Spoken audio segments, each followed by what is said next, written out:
Here's how to change the turn signal light bulb or the reverse light bulb in a Toyota Prius V. So if your Prius has this type of taillights, this is how to do it. The other lights are LED and they're more complicated to change. So this is just the incandescent bulbs that are on the Prius. So you can see there is a little panel here and you just kind of pop it off with a screwdriver. It's just a pressure fit into place with these little hooks. I'll give you a quick side view of what the little hooks look like, and pretty basic.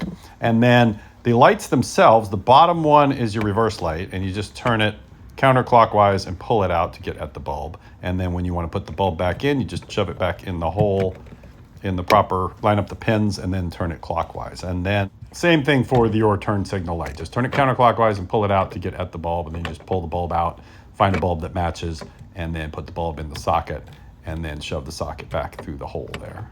And of course you want to get an orange bulb that does fit your car.